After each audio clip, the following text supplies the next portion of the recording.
Who is the bad guy in history who isn't actually a bad guy? The Roman Emperor Domitian was seen for most of history as an evil kind of guy, like a Nero or a Caligula. But the only contemporary sources we had were written by people biased in favor of the Senate.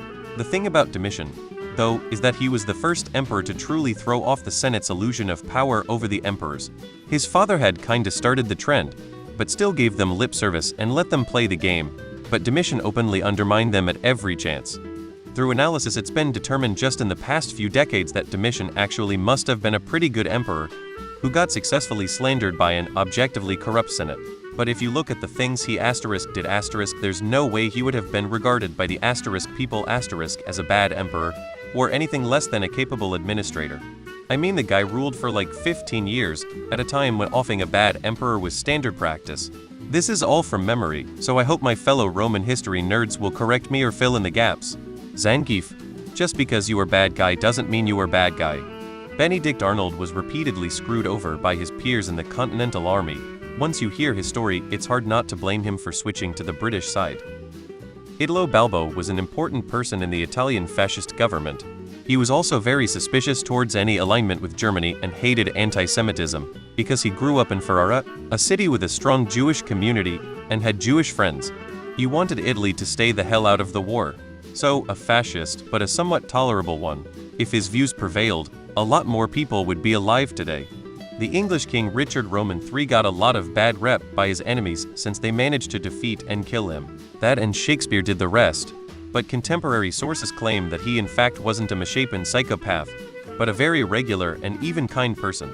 Elizabeth Bathory will always be remembered as an insane serial murderess, even though later research shows that she may well have been the subject of slander in order to lay claim to her wealth.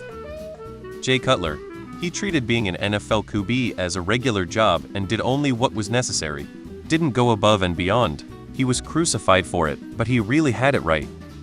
Neville Chamberlain.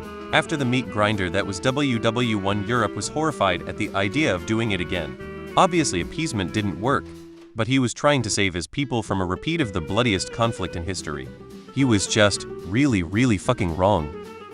History is pretty loose here, but many people think Pontius Pilate was the bad guy. He was simply doing his job as governor, and as the story goes, took a vote from the present crowd on whether to crucify Jesus or Barabbas.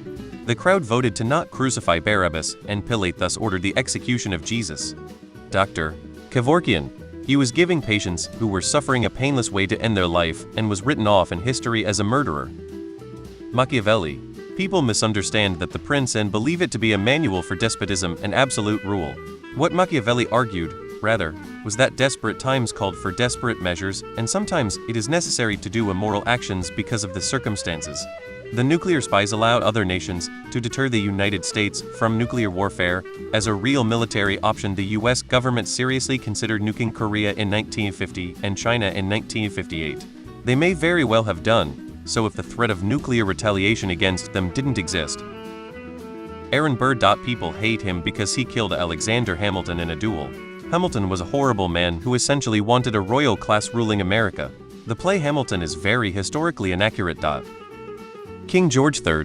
While yes, he was crazy and a difficult king, but he ended slavery for England almost 60 years before the Americans. Nobody said it, so I'm saying it. Napoleon. I suppose it greatly depends on the point of view someone takes, but I'm sure some people would say Oppenheimer was a bad guy. Sure, I get that mutual nuclear destruction that's possible these days isn't a fun thought, but I wouldn't say Oppenheimer was necessarily to blame for this possibility. Caligula wasn't crazy. He was getting revenge, and they got him before it started. And if you want to know what revenge, the Roman Senate was directly involved in his mother's and older siblings' murders. And Tiberius, Sejanus, and Calpurnius Pisacet were directly involved in his father's murder. This is the same Pisacet family that ultimately brought Nero down. John Brown. Elvis to black community. They attribute a quote to him that he never said, and was in fact one of the biggest supporters of black culture when it was taboo, and always said he wasn't the king or the original, always giving credit to black artists. But he's portrayed as this caricature good old boy racist who stole and took all the credit when it's simply not true. Not necessarily bad, but not deserving of his negative rep. Neville Chamberlain.